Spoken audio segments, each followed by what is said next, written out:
In this video, I'll be explaining the features of the advanced and basic editor pages. So to get started, you're going to need to select a recipe. So we're going to go to recipes here. And for today, we're going to go with one of the dog suggested recipes. And here is recipe 1A we'll start with. Select edit. And now since this is a suggested recipe that's being edited, it wants you to give it a new name so that it can be saved under your My Customized Recipes section. So we'll call this Custom Gordon 1. And now it'll take you straight to the basic editor page. Now here, as you can see, you can give the new recipe a name or edit it at any time. Select what species it's going to be for. You can select what category it's going to be for and give it a description if you want. You can enter it here. You can then also select the speed. Speed 1 is generally good for recipes that have a low meat content, but you may want to select speed 2 if the recipe is going to have a high meat content, such as more than 2 pounds of meat per batch. If you have a video about the recipe, you can enter it here. And then here you can select whether or not you want to keep the recipe private to your own account or share it with the ChefPaw community. And down here, you can see we have the existing ingredients from the recipe and their current amounts. You can edit these amounts here or remove the ingredient altogether. Or if you want to add a new ingredient, you can select for it here. And then scroll down, find the ingredient that you want, select the amount that you want to add, and click add. And you'll scroll up and you'll see that the ingredient gets added there, right here.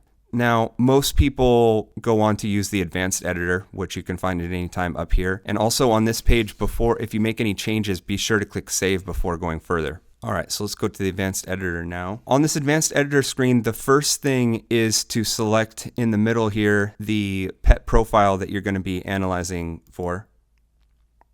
And then also it's important to note that this page is intended to be used on a large desktop screen. Now you can see that once you selected the pet profile, it will show you what the amount per serving is going to be based off of the standard serving size for that particular pet. Now, based off that standard serving size, you'll notice here that it's saying that Gordon needs 1,123 calories per day is his daily need, but this recipe at his normal serving size is going to be providing 1,340 calories. Now this is because we selected a high energy active dog recipe for Gordon, who is an average activity level dog. So his normal serving size is going to be giving him more calories than he needs. So we created this adjuster here to adjust the serving size to meet the calorie needs of the dog. So in this case, since it's an energy rich recipe, when we turn this serving size adjuster on, the serving size drops. And you can see that the calories received per day match the calories needed per day with this particular recipe. So you can see it off. The serving size is much higher up at 5 cups. Turn it on, serving size is lower. Now at this point, it's important to note the 3 different portions of this advanced editor page. On the left-hand side here, you have the recipe editor,